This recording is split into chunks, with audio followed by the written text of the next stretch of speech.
This is the Louie T Network.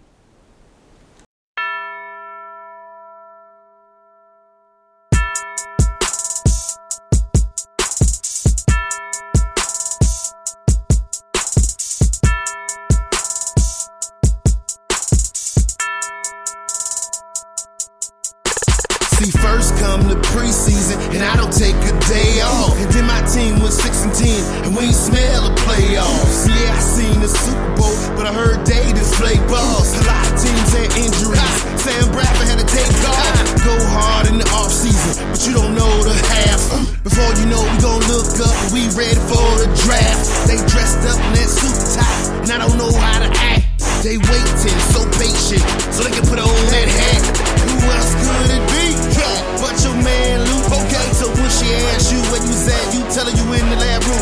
Who else could it be? Who? But your man Luke. Okay, so when she asks where you was at, you can tell her you was in the lab room. Yeah.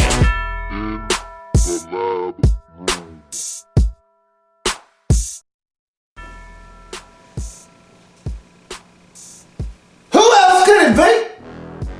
For me, Dorman.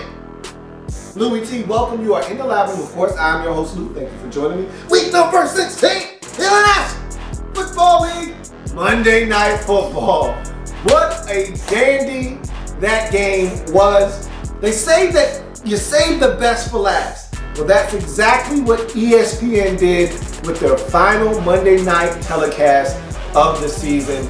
That was playoff-like atmosphere, and that was playoff-like football. If that's what the playoffs are going to be like this season, if that's any indication of what's to come for the postseason, where do I sign up at? Where do I put my John Hancock? Because I'll sign and date it if I can get some of that moving forward. That was some outstanding football, and I talked about the ramifications going into the game for both teams. Denver needing to win to clinch a playoff berth and get themselves an outside shot at the number one seed. Same thing goes for Cincinnati. They want the number one seed. This game was going to be huge going forward in terms of them trying to lock down a first round bye, which they would have received had they won this game, and that's much needed knowing the health of Andy Dalton being in question as we move forward towards the postseason. So a lot of things on the line. What I did not know going into this game is just how many teams had a vested interest in this game. I didn't know the Colts were a team that could be eliminated by the outcome of this game. I didn't know the Texans could clinch a playoff berth because of the outcome of this game. I already knew about Kansas City and the state of their playoff situation. If they won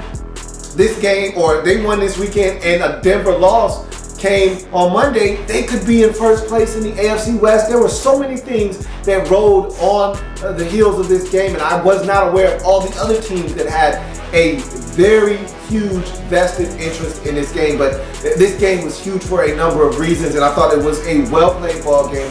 And you're talking about two backup quarterbacks. One is definitely entrenched as his team's backup in A.J. McCarron in Cincinnati, and the other probably going to be the quarterback moving forward with his franchise in Brock Osweiler. But neither one of these guys came into the season as their team's starters. So you're talking about two backup quarterbacks. You're talking about two of the better elite defenses in the National Football League. You're talking about two of the best teams in the AFC. And this just had all the makings of an outstanding game, and that's what we got. But before I break this game down, I want to give you some information. My man Steven, a supporter of this channel for a very long time, is doing his own thing on YouTube, also has a podcast, and he has a show on YouTube called Talking Packers with Steve.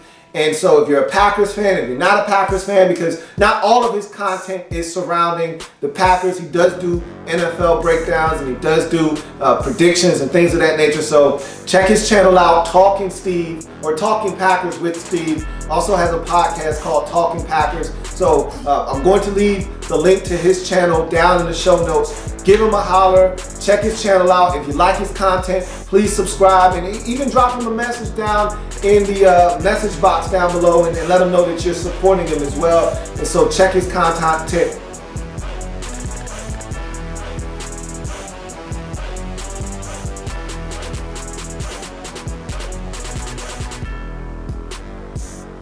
So check his content out if you get a chance.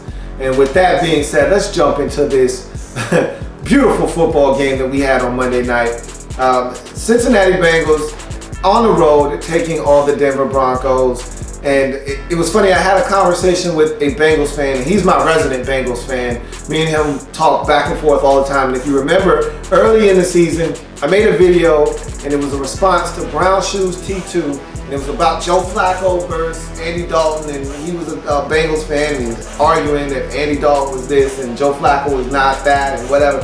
So we went back and forth. So since then, we've been talking about the Cincinnati Bengals all season long, and I've got another Cincinnati Bengals, my man Slip, that always chimes in. And so those are my two Cincinnati Bengal fans that I really talk to on a regular basis. And Brown Shoes said, hey man, look, I love my defense in this spot. And he said, I know you love Denver's defense, because I told him, I said, look, I think Denver's going to win this game because their defense is better than yours. And even though both of your defenses are good, Denver's is better, and their quarterback has started more games than your quarterback. And so I'll take their quarterback against your defense versus taking your quarterback versus their defense, which you know I'm a huge supporter of.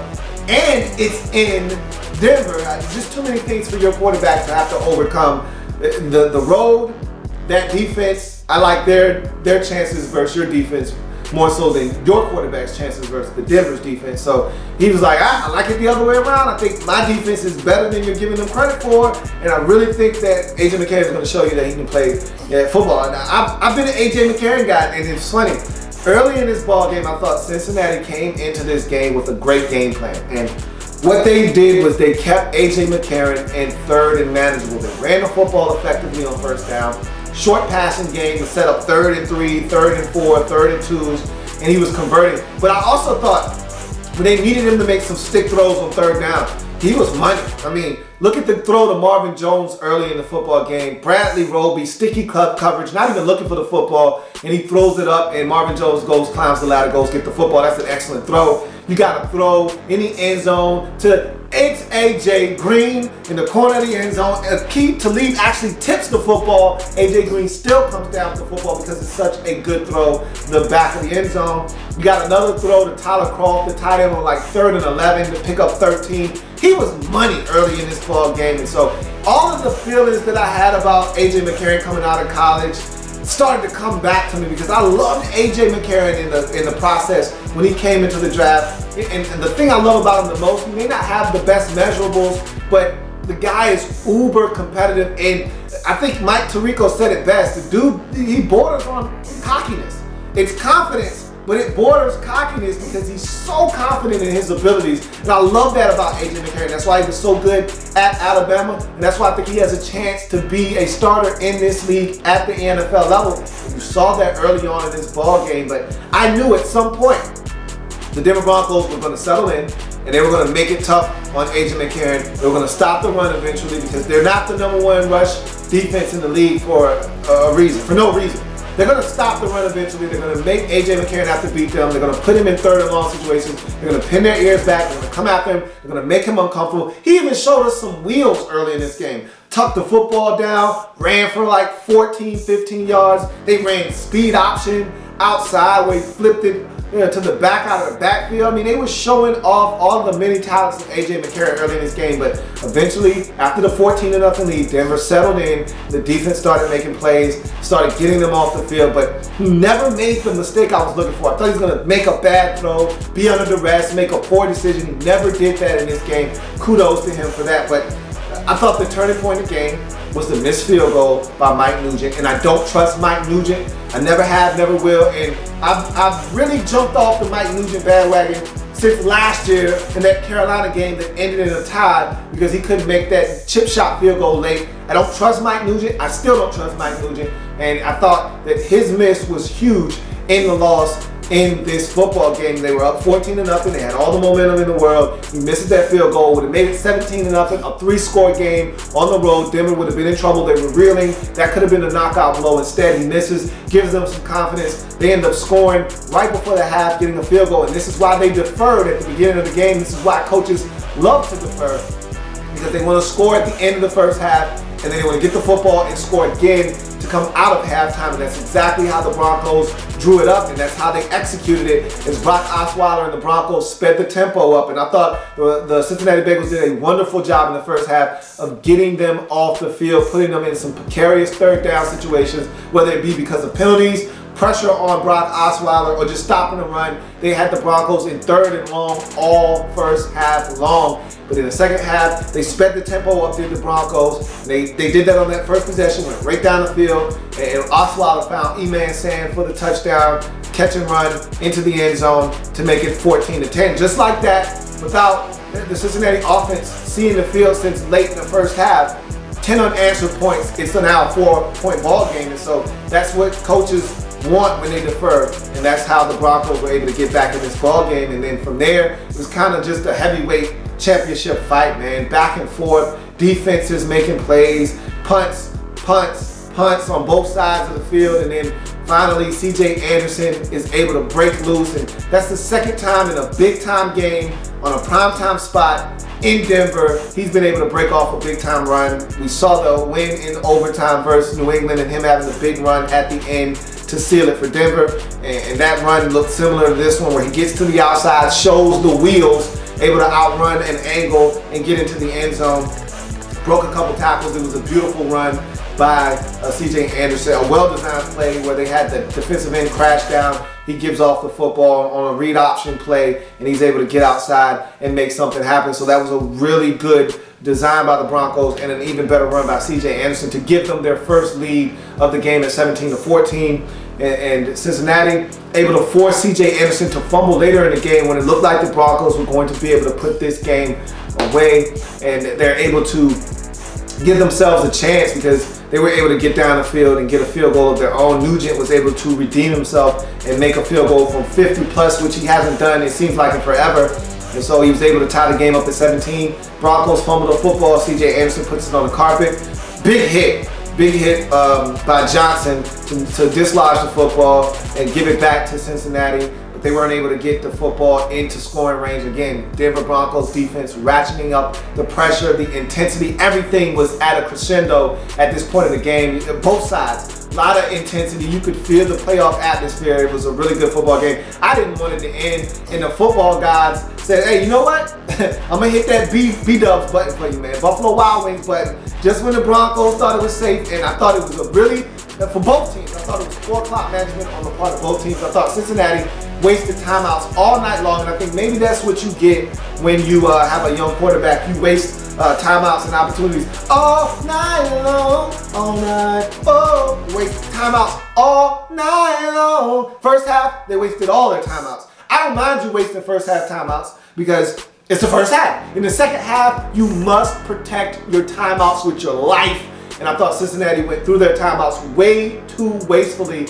And so they didn't have any late in the ball game, didn't have a chance to stop the clock and give themselves an opportunity. So Denver was able to eat up all the clock and attempt a field goal. And I thought it was poor clock management on their part because you got 2 timeouts and you got Brock Osweiler moving his team down the field. And maybe if it's Peyton Manning, you trust him a little bit more to make smart decisions and not turn it over. But they just put the brakes on the offense right around the 30-yard line or so, 25-yard line, and said, you know what, we're going to settle for a 42-yard field goal. Why? That's not a smart move. And even though Brandon McManus has been money this season and can bang it home from 45-yard line or from 45 yards out, there's no reason to not continue on with about 30 seconds and 2 timeouts. No reason for you to not try to get 10 more yards, 7 more yards, even 5 more yards of real estate and make this a chip shot field goal. Instead, they actually go backwards 3 yards when Brock Osweiler goes to set him up on the right hash. Why do you go backwards to do that? Why not shift over and try to stay at the line of scrimmage? Instead, he goes backwards 3 yards and then falls down on the right hash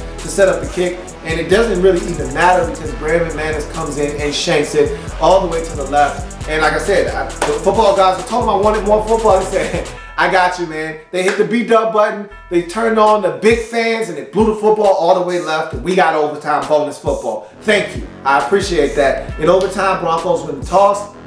Go right down the field, and huge play by Demaryius Thomas, DT on a catch on 3rd and 3. Shouldn't have been pass interference because Pac-Man, or the cornerback formerly known as Pac-Man, Adam Jones was holding on to the arm of Demaryius Thomas, and he had to catch it with one hand, and he did, and it was just a beautiful play. And they were able to get in the field goal range, and McManus was able to redeem himself with the field goal to give them a 3-point lead. And look, the defensive intensity was ratcheted up in the second half by Denver. You saw it. First play, Von Miller beats the tackle off the line of scrimmage, gets to A.J. McCarron, hits the ball. I actually thought it was a fumble. The ball came out before his arm actually went forward. I thought it was a fumble. I thought Jerry Austin, the ex-official, did a great job of explaining why that was a fumble. And you can see the ball, his hand came forward, empty hand. It was a fumble. The football guy said, okay, that's fine. They think this isn't a fumble. I'm going to fix this. Football guys on the very next play, the ball is snapped, goes right through A.J. McCarron's wickets on the floor, and DeMarcus Ware is able to snatch it away and end the ball game. Yeah, that snap had a little bit of hot sauce on it, and it was off to the right slightly, but he's got to be able to come up with that snap, this A.J. McCarron. But that was the football gods intervening and righting a wrong as the Denver Broncos survived 20-17 in a AFC heavyweight championship bout. That was a lot of fun, and we may see that again. If all things work themselves out, we may see that game again later on come postseason time. And maybe we'll have a healthy Andy Dalton by then. Who knows? We'll see. But what a game. Broncos clinch a playoff spot. Chiefs still in second place in the AFC West. They're going to have to do this themselves. They're going to have to win next week and hope that the San Diego Chargers can somehow beat the Denver Broncos and give them an opportunity to win that division. Texans are going to have to win the division on their own. They're going to have to win in Week 17 versus Jacksonville at home, and hope the Colts aren't able to win in their Week 17 matchup versus the Titans. And they're going to have to just see how everything shakes out. And all these teams that were hoping that Cincinnati won, you got to do it yourself. And so this is just, it's wild in the AFC. Seeding is all over the place. Cincinnati can still get a hold of a first round bye. They can still, the Broncos can still get not only a first round bye, but they can still get the #1 seed. So many different things have to happen. The Chiefs can still win the AFC West. It's madness in the AFC, but it's all fun, as that was a great Monday Night Football game. I'm Louie T. Thank you for joining me. If it happens in the National Football League, whether big or small, we cover it all here in the lab room. Come back and join me as I continue to break down anything and everything in the National Football League. Check my man Steven's channel and his podcast out. Have a good one. There's plenty more where that came from. While you're here, subscribe to the channel. If you want more Louie T, be sure to follow me on Twitter at InTheLabRoom, or you can like the Facebook page at In the Lab Room. That's In the Lab Room on Facebook and at In the Lab Room on Twitter. Don't forget, subscribe to the channel if you haven't already done so.